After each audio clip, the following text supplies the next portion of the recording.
গরমে ঘুরতে যাওয়ার জন্য মাওয়াঘাট একটা বেস্ট প্লেস। এখানে ঘুরতে গেলে নদীর একটা শীতল হাওয়া পাওয়া যায়। আসসালামু আলাইকুম এভরিওয়ান, কী অবস্থা সবার? আই হোপ সবাই অনেক বেশি ভালো আছো। গরম থেকে মুক্তি পাওয়ার জন্য কোথায় যেতে চাও? আমি তো আজকে যাব মাওয়াঘাটে।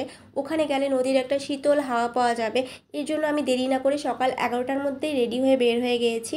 আর আজকে আমি রেডিওর যে মিউজিক সেটা শুনতে শুনতে কখন যে ইউনিভার্সিটির কাছাকাছি চলে আসছি এটা একদমই বুঝতে পারিনি। ইউনিভার্সিটির এই রোডটা আমার এত বেশি ভালো লাগে। দেখো রোডটা এত বেশি সুন্দর, চারপাশে অনেক গাছ থাকায় সুন্দর একটা মিষ্টি হাওয়া ছিল। আমার কাছে রোডটা অনেক বেশি ভালো লাগে। রোডটা অনেক বেশি ক্লিন থাকায় আরও বেশি সুন্দর লাগে। ঢাকা শহরের রাস্তায় কিন্তু গাছপালা একদমই দেখা যায় না, তবে এই রোডটাতে আসলে কিন্তু অনেক গাছপালা দেখা যায়। এটা অনেক বেশি ভালো লাগে। গাছপালা না থাকলে কিন্তু আমরা অক্সিজেন একদমই নিতে পারবো না। তো গাছটা অনেক বেশি ইম্পর্টেন্ট। গাছের হাওয়া বাতাস সব কিছুই এত বেশি ভালো লাগে, খুবই প্রাণবন্ত লাগে। তো এই রোডটা পেরিয়ে আমরা কিন্তু চলে আসলাম দোয়েল চত্বর। আর দোয়েল চত্বরটাও দেখতে অনেক বেশি সুন্দর, তাই না? আমি কিন্তু যখন জার্নি করি বা কোথাও যাই তখন আমি এই রাস্তার সৌন্দর্যগুলো দেখতে দেখতেই চলে যাই, যাতে করে আমার কাছে খুব বেশি বোরিং না লাগে। রাস্তাটা দেখতে এত বেশি সুন্দর লাগছিল, তার জন্য আমি আর কি একটু ভিডিও ক্লিপ নিয়েছিলাম। আর এরপরে যে ঘটনাটা ঘটছে সেটা দেখলে তোমরাও হাসবে। এখানে আমি একটু ভয়েস দিয়ে দিচ্ছি, দেখো। বুঝতে পারলে একটু ভিডিও করতে যাচ্ছিলাম, সেখানে একটা বাড়ি খেলাম। দেখতে দেখতে আমরা বুড়িগঙ্গা নদীর কাছাকাছি চলে এসেছি। আর এখানে অনেকগুলো লঞ্চ ছিল। আমি না কখনোই লঞ্চে উঠিনি, আমার যেহেতু বরিশালে কখনোই যাওয়া হয়নি, তার জন্য আর কি লঞ্চে ওঠা হয়নি। তো আমার ইচ্ছে আছে একবার বরিশালে যাব লঞ্চে করে। তো দেখা যাক কবে যাওয়া হয়। আর আমরা যেহেতু হাইওয়েতে যাচ্ছিলাম, তো হাইওয়েতে অনেক বেশি টোল দেওয়া লাগছে আমাদের। আর এবার আমরা কিন্তু চলে আসলাম প্রায় মাওয়ার কাছাকাছি। এই রোডটাতে ঢুকেই গ্রামীণ একটা ভাইব পাচ্ছিলাম। চারপাশে অনেক গাছগাছালি ছিল, মনে হচ্ছিল গ্রামের কোথাও চলে এসেছি। এই তো ফাইনালি কিন্তু চলে এসেছি মাওয়াঘাটে।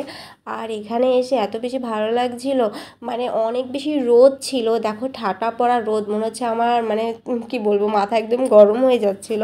কিন্তু তারপরেও চারপাশে এত বেশি ঠান্ডা একটা শীতল হাওয়া ছিল, মানে মন প্রাণ একদম জুড়িয়ে যাচ্ছিল। আমি চারপাশটা একটু ঘুরে ঘুরে দেখছিলাম। এত নৌকো, দু চোখ যেদিকেই যাচ্ছে, যত দূরেই দেখতে পাচ্ছি পুরোটা জুড়ে শুধু নদী আর নদী, মানে আর কিছুই দেখতে পাচ্ছি না। এত সুন্দর লাগছিল। তোমরা যারা এখনও মাওয়াঘাটে আসোনি অবশ্যই একবার মাওয়াঘাটে আসবে। এখানে নদী দেখে, নদীর শীতলতা দেখে এত বেশি ভালো লাগে, মনটা একদম মানে মুগ্ধ হয়ে যায়। নদী সত্যি অসাধারণ একটা জিনিস, আমার কাছে নদী অনেক বেশি ভালো লাগে। আর এই তো নদীঘাটে আসবো আর নৌকাতে উঠবো না, তা কি হয় বলো? আর আমি দেখছিলাম কোন নৌকাটাতে উঠবো, প্রত্যেকটা নৌকা এত বেশি কিউট ছিল, মানে রঙিন ছিল। তো তারপরে একটা নৌকায় উঠে আসলাম। আমি কিন্তু নৌকায় উঠতে অনেক বেশি ভয় পাই, আমি যেহেতু সাঁতার জানি না, তার জন্য আমার কাছে অনেক বেশি ভয় লাগে। আর নৌকায় ওঠার সময় যখন একটু ভিডিও করছিলাম তখন সবাই হা করে তাকিয়েছিল, আমার ভীষণই লজ্জা করছিল। যাই হোক, তারপরে এই তো নৌকায় বসে আমি নৌকাটা ছাড়ার জন্য অপেক্ষা করছিলাম, যদিও অনেকটা বেশি গরম লাগছিল, যেহেতু নৌকাটা স্থির হয়েছিল তাই কোনো বাতাস ছিল না। এরপরে একটু এই তো ভিডিও করছিলাম। আর আমি এমন একটা জায়গায় বসছিলাম যেখানে রোডটা আমার একদম মুখ বরাবর পড়ছে, মানে বুঝতে পারতেছে একদম লাস্টে যেহেতু বসছিলাম, তো রোডটা একদম মুখে এসে পড়ছিল। তারপরে কিছুই মনে হচ্ছিল না। ভালো কোনো জায়গায় গেলে বা ঘুরতে গেলে দেখবে কোনো কষ্টকর পরিস্থিতি হলেও সেটা কিছুই মনে হয় না, অনেক বেশি ভালো লাগে। এরপরে এই তো নৌকাটা ছেড়ে দিছে, আর নৌকাটা ছাড়ার সাথে সাথে একটা মিষ্টি হাওয়া পাচ্ছিলাম, এটা এত বেশি ভালো লাগছিল। এরপরে দেখতেই পাচ্ছ সবাই ভিডিও করা শুরু করে দিচ্ছিল, মানে সবাই ছবি তুলতে ভিডিও করতে ব্যস্ত। এই পরিবেশটা অনেক বেশি ভালো লাগছিল। নদী পছন্দ করে না এমন মানুষ কি হয় বলো? নদীটা এত বেশি শীতল ছিল, নদীর বিশালতা দেখে আমি একদম মুগ্ধ হয়ে গিয়েছি। আমার তো ভীষণই ভালো লাগছিল, মানে আমি প্রকাশ করতে পারতেছি না যে আমার কত বেশি ভালো লাগছিল এই পরিবেশটা। আর এখানে যে নৌকা চালায় সে হয়তো বা ঘুমায়, তার ঘুমানোর জায়গা। আর এই দেখো নদীতে কত জাহাজ দেখতে পাচ্ছি।